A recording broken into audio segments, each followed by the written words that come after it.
কিয়ামতের দিন নবীজি সাল্লাল্লাহু আলাইহি ওয়াসাল্লাম বলেন, 7 শ্রেণীর মানুষ আরশের ছায়ায় স্থান পাবে। 7 শ্রেণীর মানুষ বলে ওই দিন আরশের ছায়া ছাড়া আর কোথাও কোনো ছায়া থাকবে না।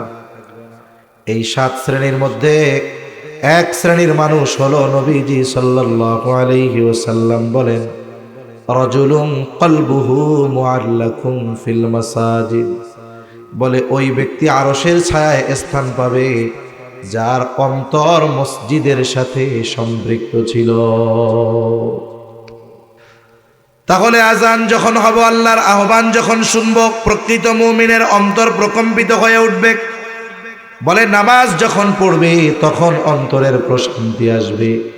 এটা একভাবে হতে পারে।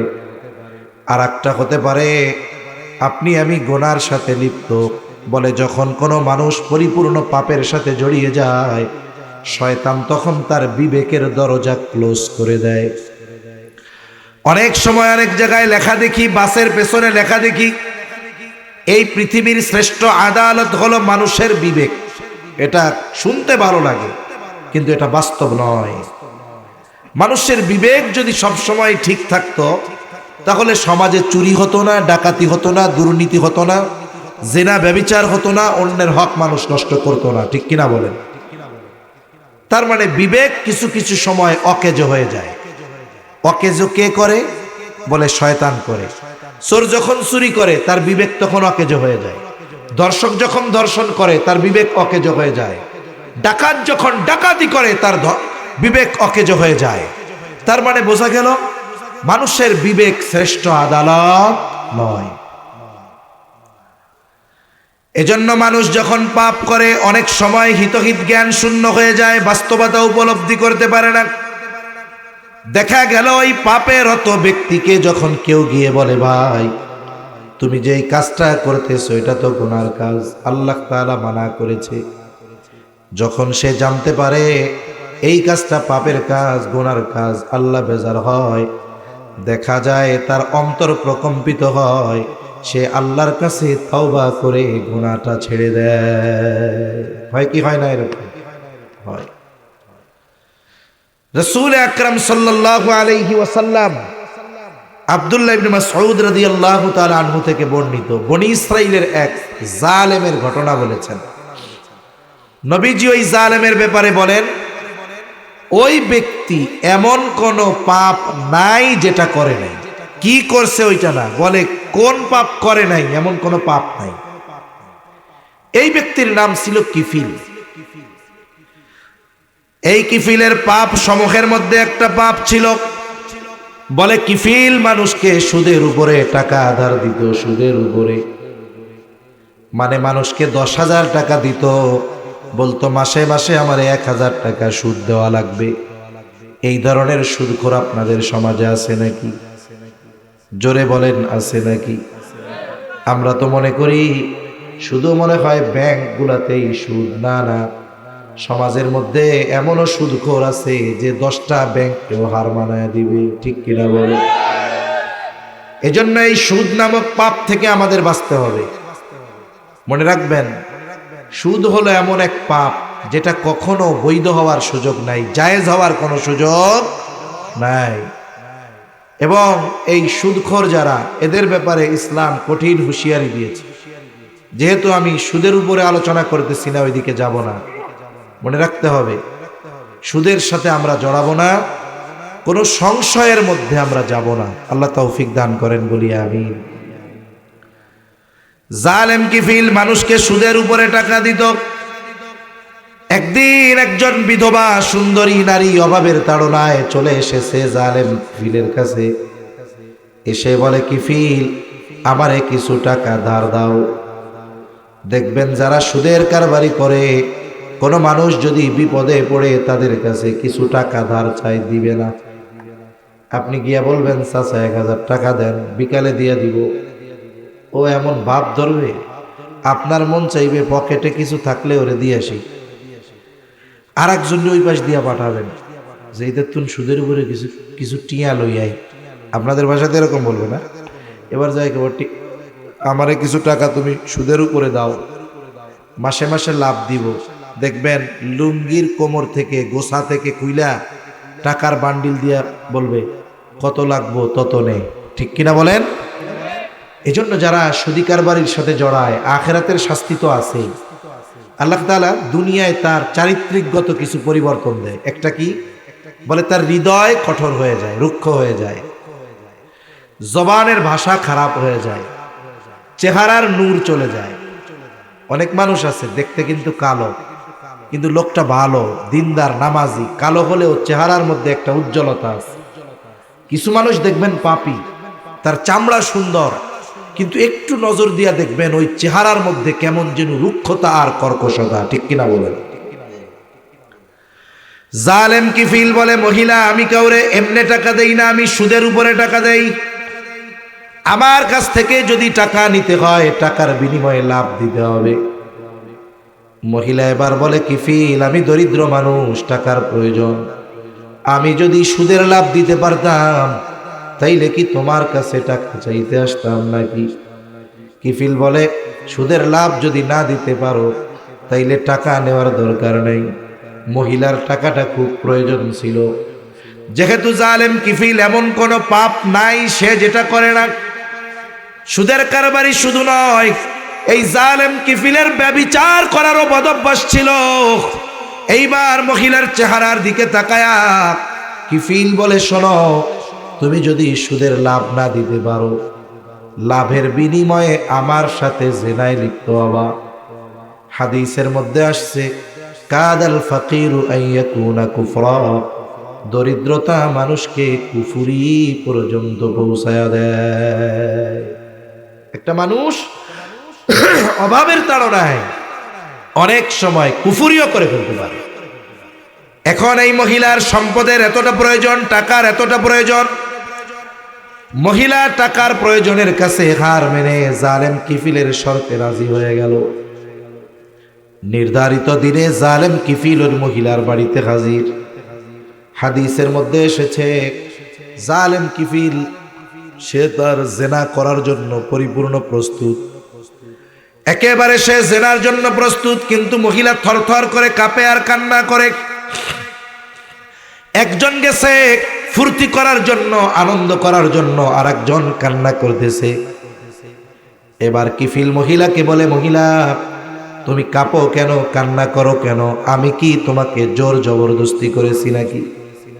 তুমি তো নিজে শর্তে রাজি হয়ে আমার থেকে টাকা গ্রহণ করেছো, তাহলে এখন কান্না করো কেন? এইবার মহিলা বলে, কিফিল আমি জীবনে কোনোদিন এই ধরনের পাপে জড়াই নাই। ও কিফিল, শুধুমাত্র অভাবের কারণে তোমার শর্তে রাজি হয়েছি কিফিল, আমি কোনোদিন এমন পাপে জড়াই নাই। আমি আল্লাহর ভয়ে কান্না করতেছি রে কিফিল। আমার তো ভয় হয় আমি যদি তোমার সাথে জেনা করার পরে আজকে মারা যাই, আল্লাহ তাআলার সামনে একজন ব্যভিচারিণী হিসেবে আমাকে হাজির হওয়া লাগবে। কিফিল বলে, কোনোদিন করো নাই? বলে না। তাহলে রাজি হইছো কেন? বলে অভাবের কারণে। ভয় পাইতেছো কেন? বলে আল্লাহর ভয়ে, আল্লাহর ভয়ে। এতটুকু কথা কিফিলের অন্তরে পৌঁছায় গেছে। বলে, কিফিল কেমন জালেম? বলে এমন কোনো পাপ নাই সে করে নাই। মহিলা স্মরণ করে দিছে, আল্লাহর ভয়ে কান্না করি। হয়তো কিফিল এবার চিন্তা করে, আহারে আমার জীবনে এমন কোনো পাপ নাই, আমি করি নাই। আর মহিলা এখনো পাপ করে নাই, অভাবের কারণে পাপ করতে সে বাধ্য হচ্ছে। আল্লাহর ব্যাপারে তার এত ভয়, এই চিন্তা কিফিলের অন্তরের মধ্যে প্রকম্পন সৃষ্টি করে দিল। দিলের অবস্থা পরিবর্তন হয়ে গেল। কিফিল পোশাক পরিধান করে মহিলাকে বলে, মহিলা যেহেতু তুমি আল্লাহর ভয়ে কান্না করো, শুনে নাও, আমি তোমাকে যেই 60 দিরহাম দিয়েছিলাম এটা মাফ করে দিলাম, সাদাকা করে দিলাম। আর তুমি শুনে নাও, আজকে থেকে আমি আর কোনোদিন আল্লাহর নাফরমানি করব না। অন্তরের পরিবর্তন কেমনে হইল? বলে, ওই যে কইছে আল্লাহর ভয়ে কান্না করি, এতটুকু কথা তার অন্তরের মধ্যে পরিবর্তন এনে দিয়েছে। হাদিসের মধ্যে আসছে, কিফিল এবার বাড়িতে চলে গেল। বাড়িতে ঘটনাক্রমে রাতের বেলায় কিফিল মারা গেল। কিফিলের এই তাওবার কথা দুনিয়ার কেউ জানে না। জানে কে? জোরে বলে। আল্লাহ তাআলা জানে। কিফিলরে তো সবাই জানে ও জালেম। বলেন তো জালেম বললে মানুষ খুশি হয় নাকি বেজার হয়? আরো জোরে, খুশি না বেজার? মাঝে মধ্যে আমরা দেখি ফেসবুকের মধ্যে টক বকে এক যুবক মোটর সাইকেল চালাতে গিয়ে হাইওয়েতে ট্রাকের সাথে ধাক্কা খেয়ে ওটা মরে গেছে। দুঃখজনক ঘটনা না? কিন্তু ফেসবুকের কমেন্টসের মধ্যে শুধু লেখা আলহামদুলিল্লাহ, আলহামদুলিল্লাহ, আলহামদুলিল্লাহ। কেন লেখছে রে? মানুষ মরলে তো ইন্না লিল্লাহ কওয়ার দরকার, সবাই আলহামদুলিল্লাহ কয় কেন? আর একজন কমেন্টসের মধ্যে করে বলে, শোনেন ভাই, ও মরছে আমরা বাঁচছি, মানুষগুলারে জ্বালায় খাইছে, ক্ষমতার অপব্যবহার করেছে, অমুক দলের পাতি নেতা ছিল, এই জন্য মরছে, আরো আগে মরলে ভালো হইতো। বলেন তো এ জীবন কেমন জীবন? মানুষ মরার পরে আলহামদুলিল্লাহ কয়। আফসোস তার জন্য, ঠিক কিনা বলেন? এজন্য কবি কত সুন্দর কথা বলে, তুমি যেদিন এসেছিলে ভবে, কেঁদেছিলে তুমি, হেসেছিল সবে, এমন জীবন তুমি করিও গঠন, মরণে হাসিবে তুমি, কাঁদিবে ভুবন। আল্লাহ এমন জীবন আমাদের দান করেন, সকলে বলি আমিন। আমার আপনার মৃত্যুতে কোনো ভালো মানুষ যেন আলহামদুলিল্লাহ না বলে। ভালো মানুষ যদি মারা যায়, খারাপটা আলহামদুলিল্লাহ কইতে পারে, কিন্তু ভালো একজন মানুষ মারা যাওয়ার পরে ভালো মানুষ কখনো আলহামদুলিল্লাহ বলবে না। আমার জীবন, আমাদের জীবনটা যেন এমন হয়, আমি মারা যাওয়ার পরে কোনো ভালো মানুষ যেন আমার মৃত্যুতে খুশি না হয়। কিফিলের তাওবার খবর তো কেউ জানে না, এই জন্য সবাই বলে জালেম মরছে, ভালো হইছে, ভালো হইছে। কিন্তু রাতের বেলায় কিফিল আল্লাহর ভয়ে তাওবা করেছে, আল্লাহ তাআলার কাছে তাওবাও কবুল হয়ে গিয়েছে। কিফিলের দরজার উপরে আল্লাহ তাআলা কুদরতি ভাবে লিখে দিয়েছেন, কদ গফারাল্লাহু লিল কিফল। আল্লাহ তাআলা কিফিলকে ক্ষমা করে দিয়েছে। একটু চিন্তা করে দেখেন, আল্লাহর ভয়ের কথা তার সামনে যখন একজন স্মরণ করায়া দিল, আল্লাহর কথা স্মরণ করায়া দিল, অন্তরের পরিবর্তন কি? বলে আল্লাহর ভয়ে অন্তরে কম্পন। তাওবা করেছে, এমন কোনো পাপ নাই সে করে নাই। বলে এই অন্তরের প্রকম্পন, আল্লাহর ভয়, তার তাওবা নসিবের কারণ হয়ে গেল। আল্লাহ তাআলা তাকে তার প্রিয়দের তালিকায় অন্তর্ভুক্ত করে নিলে। এজন্য যখনই কোনো বিষয়ের জন্য আমাকে আল্লাহর কথা স্মরণ করায় দেওয়া হবে, কোনো বিষয়ের জন্য, কেন বললাম? নামাজের জন্য আজানের মাধ্যমে আল্লাহকে স্মরণ করায় দিবে। গোনা করার সময় আল্লাহর শাস্তির কথা মনে করায় আমাকে কেউ ওই কথা স্মরণ করায় দিবে। অন্যান্য যত বিষয় আছে, আল্লাহর কথা যখন আমাকে স্মরণ করাবে, আমি যদি প্রকৃত মুমিন হই, তাহলে আমার হৃদয় আল্লাহর ভয়ে প্রকম্পিত হবেই, ঠিক কিনা বলেন? তাহলে এক নাম্বার গুণ মুমিন তো শেখ, বলে আল্লাযীনা ইযা যুকিরাল্লাহু ওয়াজিলাত কুলুবুহুম। বলে যখন তাকে আল্লাহর কথা স্মরণ করায় দেওয়া হয়, তখন তার অন্তর প্রকম্পিত হয়ে ওঠে। ওয়া ইযা তুলিয়াত আলাইহিম আয়াতুহু যাদাতুহুম ঈমানা। মুমিনের সামনে যখন আল্লাহর আয়াত তিলাওয়াত করা হয়, তার ঈমান বাড়ে। বাস্তবিক অর্থে ঈমান বাড়ে না কমে, এ ব্যাপারে ইখতিলাফ আছে। কিন্তু আমরা যেই মতটার অনুসরণ করি, ঈমান বাড়ে না, তবে ঈমানের আলো বাড়ে। আচ্ছা, এই যে রড লাইট আলো দেয় না, কথা বলেন না কেন? আমি কি কঠিন কিছু জিজ্ঞাসা করছি? এ লাইট কি দেয়? আচ্ছা বলেন তো, ভোল্টেজ যদি কম থাকে আলো বেশি দিবে না কম দিবে? ভোল্টেজ যদি বেশি থাকে, ভালো থাকে, এই লাইটই আলো বেশি দিবে না কম দিবে? কিন্তু লাইট তো বড় ছোট হবে না, নাকি? ঈমান এক জায়গায় থাকে।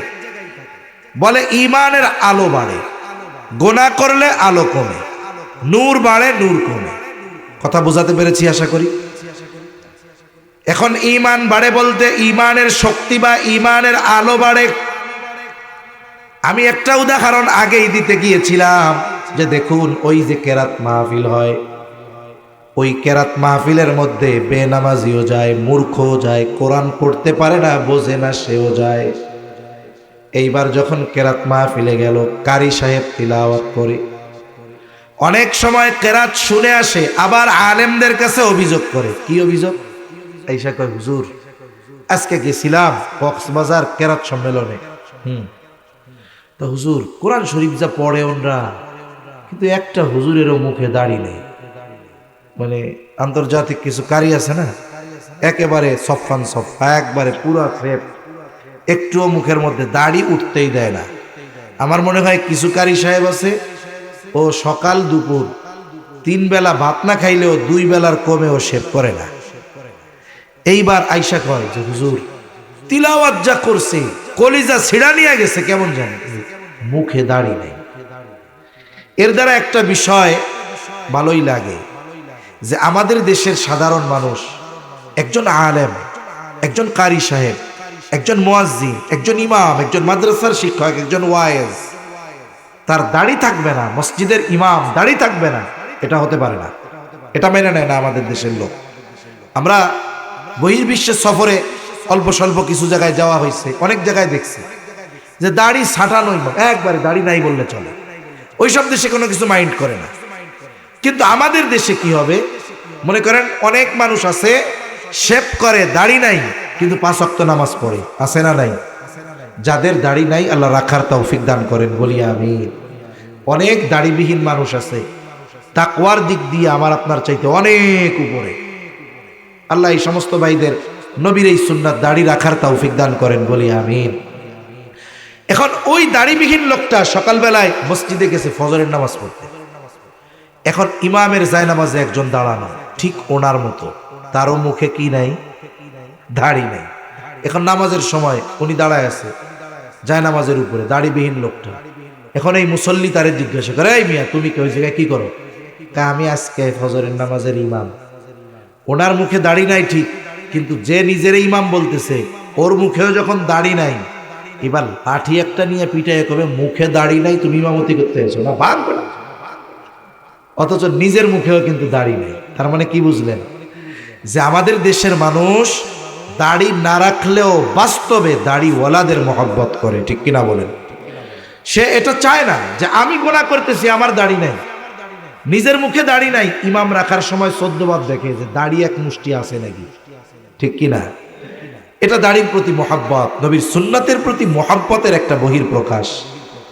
এখন আয়েশা এরকম বলে, কিন্তু কোরআন যে তিলাওয়াত করছে হুজুর, দিলটা ছিড়া নিয়ে গেল মনে হয়। এই কারি যখন তিলাওয়াত করে, ওই মূর্খ ব্যক্তি কোরআনের তিলাওয়াত শুনতেছে, ঠান্ডা ঠান্ডা বৈশা আছে, কারি সাহেব আস্তে আস্তে পড়তেছে, ওয়াদ-দুহা ওয়াল-লাইলি ইযা সাজা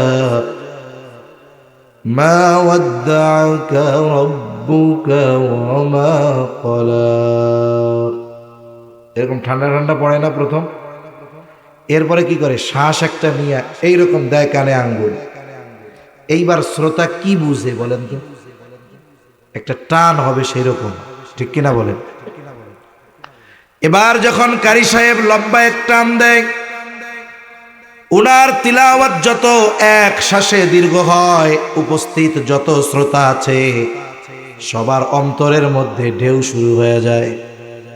কারি সাহেব যখন সর্বশেষ এক টানে তার তিলাওয়াত শেষ করে, কোরআন না বুঝুক, পড়তে না পারুক, ওই মানুষটাও তখন জবান খুলে বলে উঠে আল্লাহু আকবার। বলে কি বলে না? এটা বলল কিসের প্রভাবে? কিসের প্রভাবে? কোরআন তিলাওয়াত শ্রবণের প্রভাবে।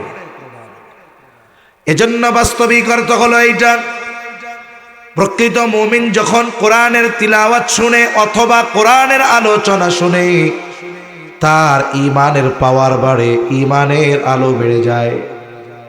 আপনি এখানে কোরআনের কথা শোনার পরে যদি সন্ধ্যার অবস্থা আর এখনের অবস্থার মধ্যে পরিবর্তন না হয়, তাহলে আমি আপনি কপাল পোড়া।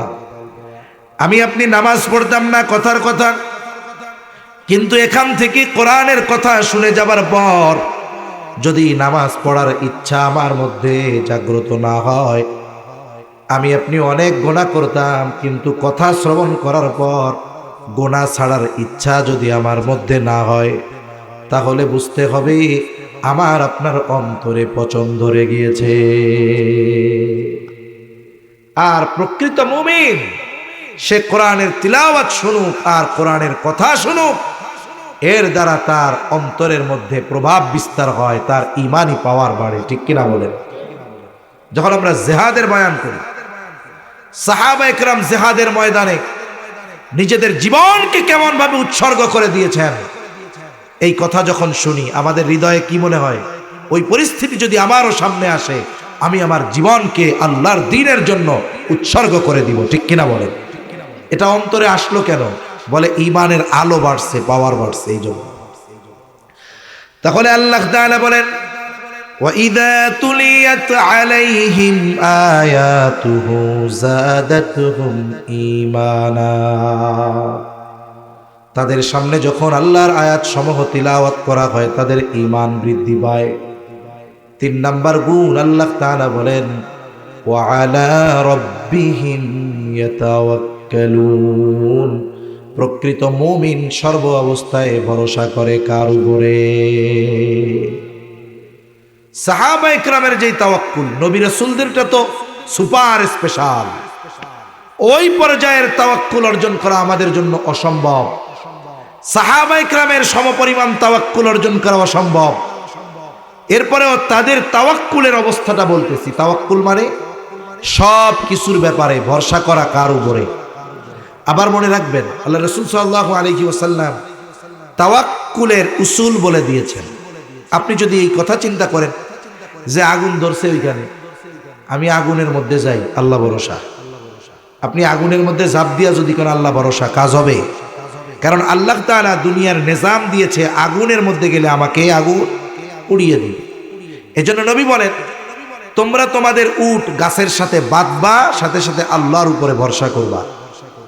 এজন্য আপনি সমুদ্রে ঝাঁপ দিয়া যদি কোন আল্লাহ যা করে, সাঁতার পারি না তাতে কি, এটা আত্মহত্যার শামিল হবে, এটা করা যাবে না। তবে সেই মানের তাওয়াক্কুল যারা অর্জন করতে পেরেছে, আমরা যদি ওই মানের তাওয়াক্কুল অর্জন করতে পারতাম, পৃথিবীর অনেক কিছু আমাদের জন্য সহজ এবং সম্ভব হয়ে যেত। আসমান থেকে সরাসরি সাহায্য আমাদের জন্য নেমে আসতো। যেমন বদরের জিহাদে মুসলমানদের সংখ্যা 313। কয়জন? জোরে বলেন।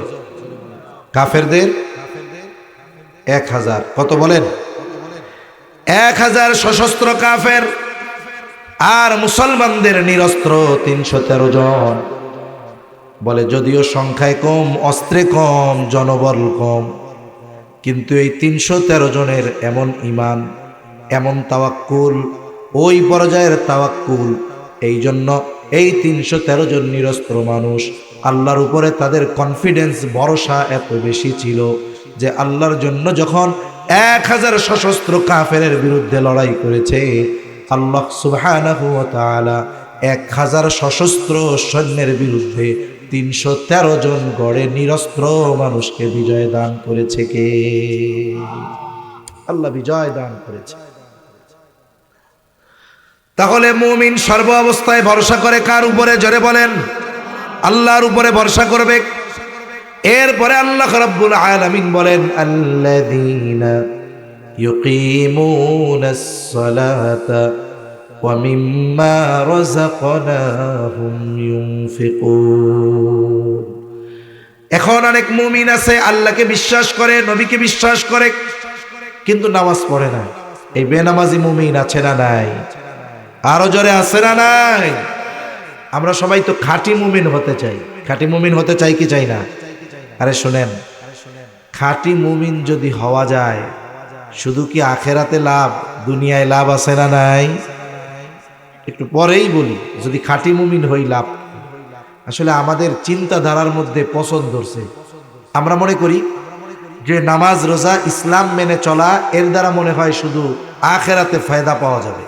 না না, আমার ব্যক্তিগত জীবনে, আমার পারিবারিক জীবনে, আমার সামাজিক জীবনে, আমার রাষ্ট্রীয় জীবনে যদি ইসলাম প্রতিষ্ঠা হয়ে যায়, আল্লাহর কসম, এর সুফল সমাজের প্রত্যেকটা মানুষ ভোগ করবে। ঠিক কিনা বলেন? কিন্তু আমরা বুঝি কিন্তু ইসলাম চাই না। ব্যক্তিগত জীবনে ইসলাম মানি না আমরা, আর রাষ্ট্রীয় জীবনে ইসলাম চামু। আমি নামাজ পড়ি না, আমি চাবো যে চুরি করলে হাত কাটা যাক। অবস্থা আমাদের এইরকম। এজন্য ইসলাম সর্বখানে প্রতিষ্ঠিত হোক, আমরা চাই তো ইনশাআল্লাহ। সব জায়গায় ইসলাম প্রতিষ্ঠিত হোক, এটা যদি বাস্তবে চাই, প্রথম আমাকে নিজেকে পরিপূর্ণ ইসলামের মধ্যে ইনক্লুড হতে হবে, অন্তর্ভুক্ত হতে হবে। এ নির্দেশ কার? কিন্তু আফসোস, নিজে ইমানদার দাবি করে নামাজ পড়ে না, এটা দুঃখের বিষয়। এজন্য আগের থেকে জেহেনে কথাটা আসলো বলি, ইসলামী যুব কল্যাণ পরিষদ, তার মানে এই পরিষদটা বা এই সংগঠনটা যুবকদের দ্বারা পরিচালিত। আমার যুবক ভাইদেরকে আমি বলবো, শুনুন, আগামী বিশ্বের নেতৃত্ব আপনাদের দিতে হবে। আপনি হয়তো জানেন না, আপনি চিন্তা করতেছেন আজকে যেই যুবক পড়তেছে রামু কলেজে বা স্কুলে অথবা কোনো মাদ্রাসায়, ও যে আগামী দিন এদেশের নেতৃত্ব দিবে না, এর কোনো নিশ্চয়তা আছে? আল্লাহ চাইলে এই বাংলাদেশের এক প্রান্ত কক্সবাজারের রামু থেকে নিয়ে বাংলাদেশের শাসন কার্য পরিচালনার দায়িত্ব তার হাতে তুলে দিতে পারেন কি পারেন না? নিজেকেও গড়ে তোলা দরকার ওই রকম। সেজন্য আমার যুবক ভাইদের প্রতি অনুরোধ থাকবে যে আপনারা শুধু একটা মাহফিল দিয়েই দায়িত্ব শেষ করবেন না, ইসলামকে শুধু মাহফিলের মধ্যে সীমাবদ্ধ রাখবেন না। আপনাদের এলাকার মধ্যে এরিয়া যতটুকু আপনাদের, কমপক্ষে এই এরিয়ার মধ্যে সর্বত্র ইসলাম প্রতিষ্ঠার প্রচেষ্টা আমার যুবক ভাইয়েরা যদি করে, ইনশাআল্লাহ একটা ইসলামী পরিবেশ এখানে হতে পারে কি পারে না? এলাকার সব যুবক যদি আমার মা বোনদেরকে এই কথা উদ্দেশ্য করে বলে যে অন্য এলাকার কথা দূরে থাকলো, আমার এলাকার যত নারী পুরুষ আছে, এরা নারী আছে, এরা কেউ বেপরদায় চলতে পারবে না। আমার এলাকার মধ্যে কোনো দোকানের মধ্যে টেলিভিশনে নাচ গান চলবে না। আমাদের এলাকার মধ্যে কোনো বিবাহকে কেন্দ্র করে মাইকে গান বাজতে পারবে না। আমার এলাকায় কোনো অনইসলামিক কার্যক্রম চলতে পারবে না। যুবকরা যদি স্ট্রং হয়ে যায়, বুড়োরা এমনি শুয়ে পড়বে, ঠিক কিনা বলেন? কিন্তু আমার যুবক ভাইদেরকে উদ্বুদ্ধ করার মতো লোক নাই, এদেরকে বলার মতো লোক নাই, এদের মধ্যে যে আগামীর নেতৃত্ব দেওয়ার সম্ভাবনা লুকিয়ে আছে, এটা ওদেরকে বলার মতো, বোঝানোর মতো কেউ নাই। এজন্য আমার যুবক ভাইদের প্রতি অনুরোধ থাকবে, আপনারা যদি দ্বীনের উপরে চলে আসেন, কারণ যেই সমাজের যুবকরা ভালো হয়ে যায়, ওই সমাজের সব কিছু ভালো হয়ে যায়, ঠিক কিনা বলেন? একটা যুবক যদি খারাপ হয়, ক্যারেক্টার লুজ হয়, চরিত্রহীন হয়, এক এলাকার শান্তি বিনষ্ট হওয়ার জন্য যথেষ্ট, ঠিক কিনা? কিন্তু আমার যুবকরা যদি নামাজি হয়ে যায়, একটু চিন্তা করেন তো, কল্পনায় যে আপনার সমাজটা, রাষ্ট্রের কথা থাকলো, পাশের এলাকার কথা থাকলো, আপনার মহল্লার কথাই চিন্তা করেন। যখন ফজরের আযানে মুয়াজ্জিন বলে আসসালাতু খায়রুম মিনান নাওম, প্রত্যেকটা ঘরের মধ্যে লাইট জ্বলে উঠে, প্রত্যেকটা ঘুমন্ত ব্যক্তি জেগে উঠে, নামাজ যাদের উপরে ফরজ হয়েছে সকলে উঠে যায়, ওযু করে প্রত্যেক ঘর থেকে যুবক, বৃদ্ধ, কিশোর মসজিদে ফজরের নামাজের জন্য চলে যায়। অপর দিক দিয়ে প্রত্যেকটা ঘরে মা বোনেরা ঘুম থেকে উঠে তারা নামাজ আদায় করে, ঘরের বাহির পরিষ্কার করে, কিছু কোরআন তিলাওয়াত করে, আর পুরুষেরা মসজিদে কিছু তিলাওয়াত করে, তাসবিহ তাহলিল পাঠ করে বাহিরে এই রাস্তা দিয়ে হাঁটে। আর ওদিক দিয়ে আমার মা বোনেরা, ছেলে, স্বামী, সন্তান ঘরে ফিরবে, ভাই ঘরে ফিরবে, তারা তাদের জন্য চা বিস্কিট রেডি করে রেখেছে। এই যে একটা সুন্দর পরিবেশ, আপনি যদি একটু চিন্তা করেন তাহলে দেখবেন আল্লাহ সময়ে বরকত দিয়ে দিবে, ঠিক কিনা বলেন? আসমান জমিনের বরকতের দরজা আল্লাহ খুলে দিবে। কিন্তু আফসোস, আজকে আমাদের বিনা কারণে আমাদের সকাল হয় 11টায়।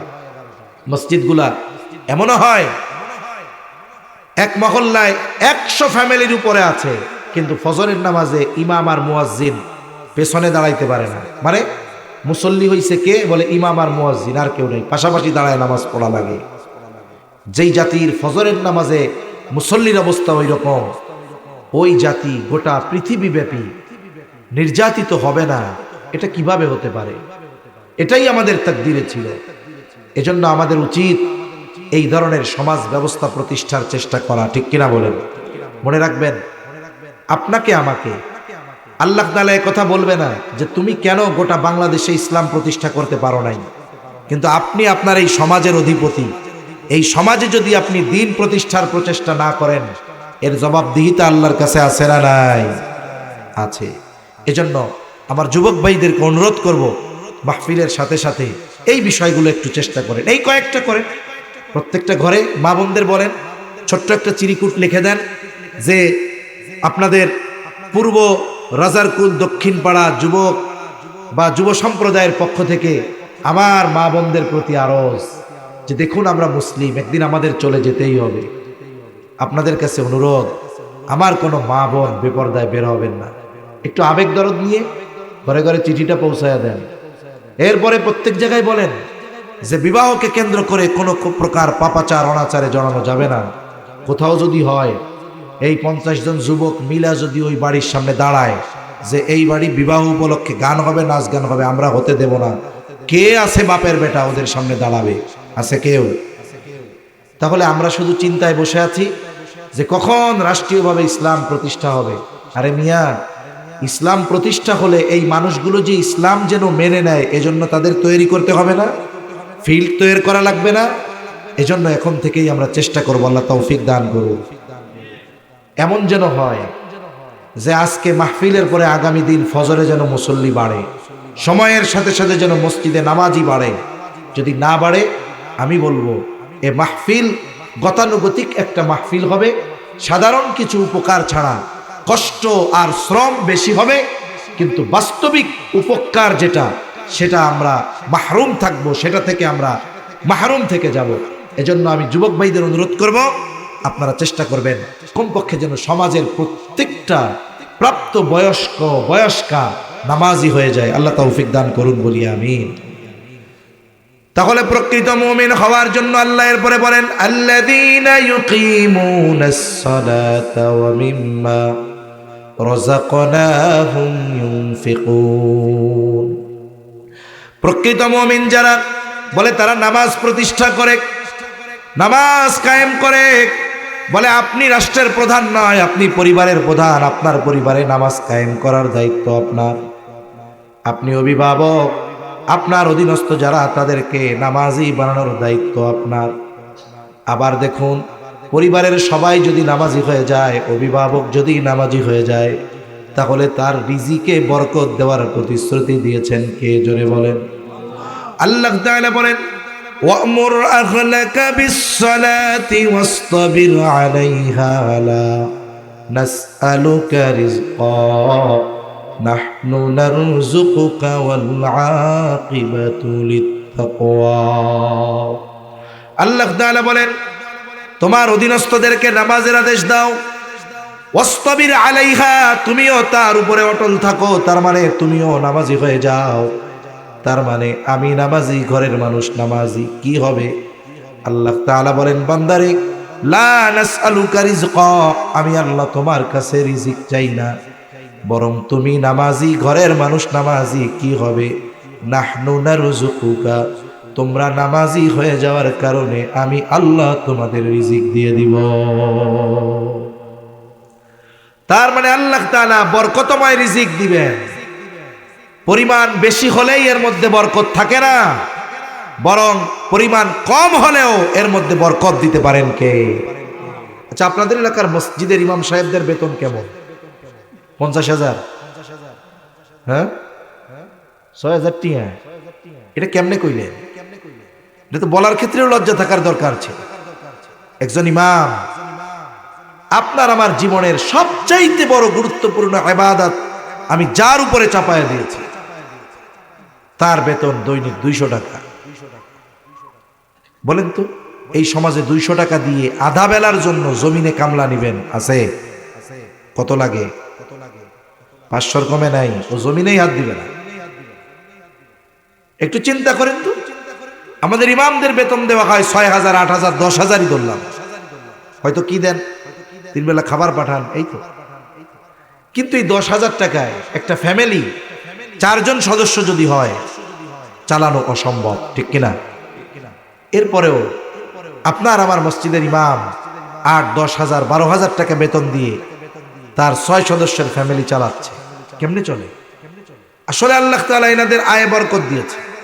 আবার অনেকেই বরকতের কথা সুযোগ মনে করে ইমাম বেতন বাড়াইতে কইলেই কয়, হুজুর আপনার এত বাড়ানোর দরকার কি, আপনার বেতনে বরকত আছে। কথা সত্য মতলব খারাপ, কথা সত্য মতলব খারাপ, মানে বেতন বাড়াবে না। কিন্তু এই অল্প দিয়ে চলে কেমনে, আমি এটা বলতেছি।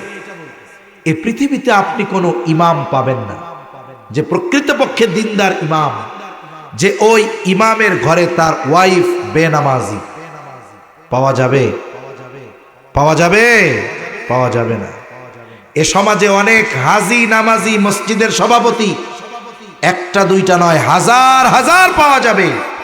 সে তসবি টিপতে টিপতে আঙ্গুল বোথা বানায় ফেলছে, কিন্তু ওর বউ নামাজ পড়ে না। আছে না নাই? চেহারা অনাবৃত করে একেবারে রামু ফুটবল চত্বরে গিয়ে তাকায় থাকে, মার্কেটিং করে। আছে না নাই? তাহলে ইমাম সাহেব বলে তার ঘরে স্ত্রী বেনামাজি নয়। আপনি কোন ইমাম সাহেবের মা বাবাকে বেনামাজি পাবেন না, ইমামের ঘরের সন্তানগুলোকে বেনামাজি পাবেন না। বরং ওই ঘরে যদি 2 বছরের ল্যাংটা একটা বাচ্চাও থাকে, ও ওর মা বাবার সাথে আল্লাহর কুদরতি কদমে সেজদা দেয়। এই জন্য ইমাম অল্প পরিমাণ বেতন পাওয়ার পরেও আল্লাহ তাআলা এর ভিতরে বরকত দেয় কেন? বলে ইমাম শুধু একা নামাজি নয়, ইমামের ঘরের সবাই নামাজি। শুধুমাত্র এই কারণে আল্লাহ তাআলা বলেন নাহনু নারযুকুকা, তুমি নামাজি ঘরের মানুষ যদি নামাজি হয়ে যায়, আল্লাহ তাআলা বলেন আমি তোমারে রিজিক দিব। তার মানে আমি যেই রিজিক দিব সেটা হবে বরকতময় রিজিক, যদিও সেটা পরিমাণে কম দেখা যায়, কিন্তু ওইটা দিয়ে প্রয়োজন মেটানোর ব্যবস্থা করবেন কে? আল্লাহ। আর আমি হলাম জান্নাতের মালিক। এজন্য আল্লাহ যাদেরকে সম্পদ দিয়েছে তারা দিনের কাজে ব্যয় করবে, সাথে সাথে এই যে শীত দেখবে যে কোনো প্রতিবেশী পোশাকের জন্য কষ্ট পাচ্ছে কিনা। এই যে রোজার মাস আসতেছে, সে চিন্তা করতেছে যে আমি রোজার প্রস্তুতি এখন থেকে নেই, আগের থেকে ছোলা ডাল বুট কিনা রাখি। আপনি হয়তো ইফতারের সময় 10 প্রকার খাবার আপনার সামনে, একটা মানুষ রোজা রেখে 2 গ্লাস শরবত খাওয়ার পর 10 প্রকারের ইফতার খাইতে পারে না, ঠিক কিনা বলেন? কিন্তু চোখ তো ভরে না, তাকায় দেখে সব আছে, তরমুজ নেই, কই যে হ্যাঁ তরমুজ থাকলে ভালোই ধরে। আপনি 12 প্রকারের ইফতার নিয়ে বসেছেন, আর হয়তো আপনার পাশে আর এক রোজাদার, সে হয়তো পান্তা ভাত আর মরিচ পেঁয়াজ আর লবণ নিয়ে বসছে ইফতার করার জন্য। আছে না নাই? এজন্য আমরা আমাদের প্রতিবেশীর দিকে খেয়াল রাখবো। আমার পরিবারের জন্য ব্যয় করার সাথে সাথে আমি এই গরিব দুঃখী অসহায়দেরকেও সহযোগিতা করব। তাহলে এই যে আল্লাহর দেওয়া রিজিক থেকে ব্যয় যদি করি, এই 5টা গুণ যদি অর্জন করা যায়, বলে এই 5 গুণ যেই মুমিনের মধ্যে থাকবে। 1 নাম্বার কি? আল্লাহর কথা যখন তার সামনে স্মরণ করানো হয়, হৃদয় প্রকম্পিত হয়ে ওঠে। আল্লাহর আয়াত যখন তিলাওয়াত করা হয়, তার ইমানের নূর বেড়ে যায়। সর্ব অবস্থায় সে আল্লাহর উপরে ভরসা রাখে, বিপদ আপদ মুসিবত সব কিছুতে সে নামাজ প্রতিষ্ঠা করে। নামাজি মুসল্লি, নিজেও ঘরের মানুষকেও। 5 নম্বর, আল্লাহ যতটুকু দিয়েছে তার সামর্থ্য অনুযায়ী সে দান সদকা করে। এই আয়াতগুলোর আলোকে আল্লাহ তাআলা বলেন, কোন মুমিনের মধ্যে যদি এই 5 গুণ থাকে। আচ্ছা, আপনাদের এই কক্সবাজার থেকে হানিফ পরিবহন আছে না? একটা হলো হানিফ এন্টারপ্রাইজ, ওইটার নামও হানিফ, আর একটা হলো হানিফ পরিবহন। হানিফ পরিবহন যে হানিফ, কত এটা 1 নম্বর না 2 নম্বর? গাড়িতে কি লেখা থাকে?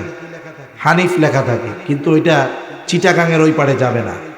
ও এইখান থেকে চিটাগাং যাইতে যেতে 50 জায়গায় দাঁড়াবে। ওইটাও হানিফ, আর যেটা চট্টগ্রাম পার হয়ে ঢাকা চলে যায় ওইটাও হানিফ। বলে এটা 1 নম্বর হানিফ। সমাজে মুমিন অনেক আছে, কিন্তু খাঁটি মুমিনের কোয়ালিফিকেশন কি, তার যোগ্যতা কি, গুণাবলী কি, আল্লাহ তাআলা এগুলো উল্লেখ করার পরে বলতেছেন, ইমানদারদেরকে এই গুণগুলো উল্লেখ করার পরে বলতেছেন, শোনো, যেই মুমিন এই গুণে গুণান্বিত সে সাধারণ মুমিন না। আল্লাহ তাআলা বলেন, উলাইকা হুমুল মুমিনুনা হাক্কা। যেই মুমিন এই গুণগুলোই গুণান্বিত সে হলো প্রকৃত মুমিন। বলেছেন কে? আরো জোরে বলেন কে? এখন প্রকৃত মুমিন আল্লাহ তাআলা তার জন্য স্পেশাল কিছু সুযোগ দিয়েছেন, খবর দিয়েছেন। প্রকৃত মুমিনের ফ্যাসিলিটি কি আল্লাহ তাআলা আয়াতগুলোর আলোকে বলেন। প্রকৃত মুমিন যে এক নাম্বার, তার ব্যাপারে আল্লাহ তাআলা বলেন লাহুম দারাজাতুন ইনদা রাব্বিহিম। এই প্রকৃত মুমিন যে আল্লাহ রাব্বুল আলামিন তার নিকটে তার সম্মানকে সমুন্নত করে দিবে। দুই নাম্বার ওয়ামাগফিরাহ, খাঁটি মুমিনকে আল্লাহ তাআলা মাফ করে দিবে। তার মানে এক নাম্বার তার সম্মান আল্লাহ বাড়ায় দিবে, দুই নাম্বার তার পাপগুলো আল্লাহ মাফ করে দিবে। তিন নাম্বার, যেটা নিয়ে দুনিয়ার মানুষ সবচাইতে বেশি চিন্তা করে, রিজিক নিয়ে, উপার্জন নিয়ে, জীবন উপকরণ নিয়ে, আল্লাহ তাআলা বলেন বান্দারে খাঁটি মুমিন হয়ে যাও, আমি আল্লাহ প্রকৃত সম্মান বাড়াবো।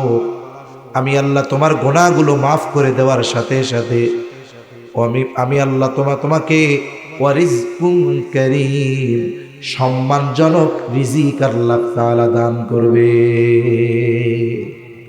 শুনেন, মানুষ রিজিক সম্মানের সাথেও পায়, অসম্মানের সাথেও পায়। কিছু কর্ম আছে যেগুলোর মাধ্যমে সে রিজিক উপার্জন করে, কিন্তু সেখানে কোনো সম্মান নাই। যেমন কথার কথা, জুতা কালি করা, এটা হারাম কাজ বলার সুযোগ নেই, কিন্তু বলেন তো এই কর্মটাকে কি সম্মানজনক কর্ম ধরা হয়? ও মাসে যদি 60,000ও ইনকাম করে, আপনার মসজিদের ইমামের বেতন ওই কাকুর কথা 6,000ই দেন, মুসি ইনকাম করে 60,000, ইমাম ইনকাম করে 6,000, বলেন তো সম্মান কততে?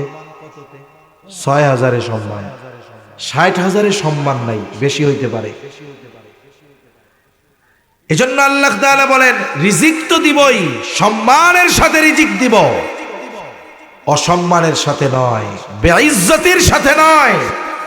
তাহলে বলুন, যদি কোনো ব্যক্তি ইমানদার এই তিন বিষয়ের নিশ্চয়তা পেয়ে যায় যে তার গুনাহগুলো মাফ করে দেওয়া হবে, সমাজে তাকে সম্মানিত করা হবে, জীবন উপকরণ যা দরকার সম্মানের সাথে তার অর্জিত হবে, বলেন তো এই লোকটার দুনিয়ায় আর কিছু দরকার আছে নাকি? জোরে বলেন, দরকার আছে। কিন্তু আফসোস, আমরা ইসলাম থেকে দূরে। আমরা যদি প্রকৃতপক্ষে প্রকৃত ইমানদার হতে পারতাম, এই সমাজে সম্মানিত থাকতে পারতাম, আল্লাহ গুনাহগুলো মাফ করতেন, আল্লাহ তাআলা আমাদের সম্মানজনক রিজিক দান করতেন। এখন বলেন, আমরা যদি এই আয়াতের আলোকে নিজেদেরকে খাঁটি মুমিনে পরিণত করি, শুধু কি আখিরাতের লাভ না দুনিয়ারও লাভ আছে? জোরে বলেন। দুনিয়ার লাভ আছে, এটা আমি বলছি না, আল্লাহ বলছে। দুনিয়ার লাভ যে আছে, কোনো সন্দেহ আছে? তাহলে কেন আমি আপনি বসে আছি? কেন আমি আপনি মসজিদে যাই না? কেন আমি আপনি আল্লাহর প্রতি ভরসা করি না? কেন আমি আপনি যা পকেটে আছে এখান থেকে অল্প হলেও কেন দুস্থদের জন্য সহযোগিতার হাত বাড়াই না? কেন আমি কোরআন তিলাওয়াত করি না? কেন মুয়াজ্জিনের আযান কানে আসার পরেও মসজিদে যাই না? এই প্রশ্ন আপনি আপনাকে করবেন, কারণ আমার দায়িত্ব আপনার কাছে পৌঁছিয়ে দেওয়া, পিটাইয়া পরিবর্তন করার দায়িত্ব আমার নয়। এটা আপনি আপনার কাছে জিজ্ঞাসা করেন, যেই মালিক আমাকে বানালেন, ইমানের মতো দৌলত দিলেন, প্রতিটা শ্বাস প্রশ্বাসে যার নেয়ামত ভোগ করতেছি, এই মালিক এত কিছু আমাকে দিলেন, অথচ আমি কেন এই মালিকের আহ্বানে সাড়া দিয়ে মসজিদে যাই না? এই প্রশ্ন আপনি আপনাকে করবেন যে কেন যাই না। এই কেনর উত্তর যদি বের করতে পারেন, আশা করা যায় আজকের আলোচনার আলোকে জীবন পরিচালনা করা আমাদের জন্য কঠিন হবে না। বলেন ইনশাআল্লাহ।